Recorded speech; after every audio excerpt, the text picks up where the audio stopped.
The wind was a torrent of darkness among the gusty trees. The moon was a ghostly galleon tossed upon cloudy seas. The road was a ribbon of moonlight over the purple moor, and the highwayman came riding, riding, riding. The highwayman came riding up to the old inn door. He'd a French cocked hat on his forehead, a bunch of lace at his chin, a coat of the claret velvet, and breeches of brown doe skin.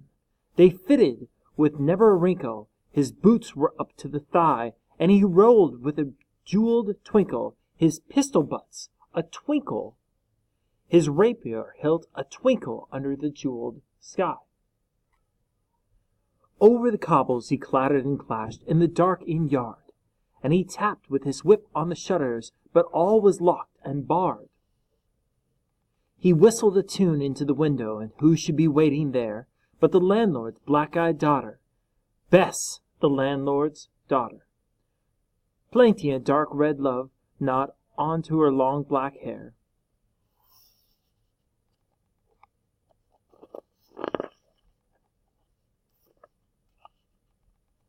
And in the dark old inn yard, a stable wicket creaked, where Tim the ostler listened. His face was white and peaked. His eyes were hollows of madness, his hair like mouldy hay, but he loved the landlord's daughter, the landlord's red-lipped daughter. Dumb as a dog he listened, and he heard the robbers say, "One kiss, my bonny sweetheart. I'm after a prize tonight, but I shall be back with the yellow gold before the morning light. Yet, if they press me sharply and harry me through the day, then look for me by moonlight. Watch for me by moonlight. I'll come to thee by moonlight, though hell should bar the way." He rose upright in the stirrups. He scarce could reach her hand, but she loosened her hair in the casement. His face burnt like a brand. As the black cascade of perfume came tumbling over her breast, he kissed it waves in the moonlight. Oh, sweet black waves in the moonlight.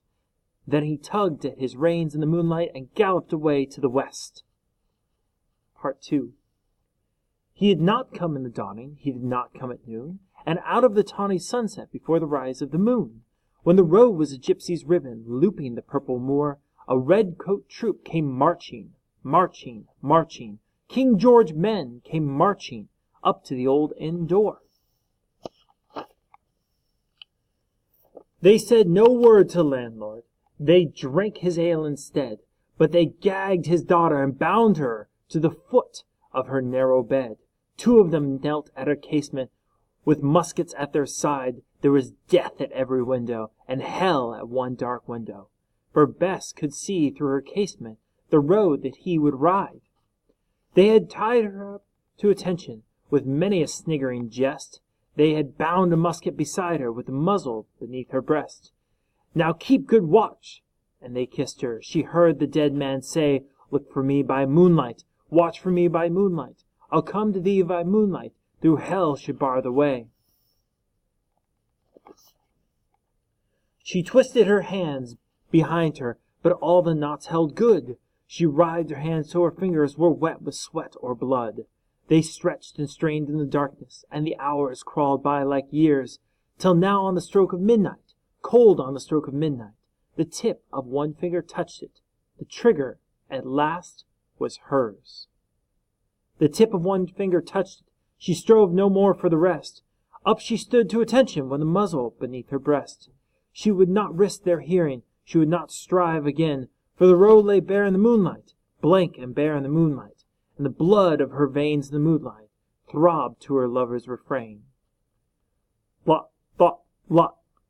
Had they heard it? The horse hooves ringing clear? Blot, blot, blot, blot. In the distance.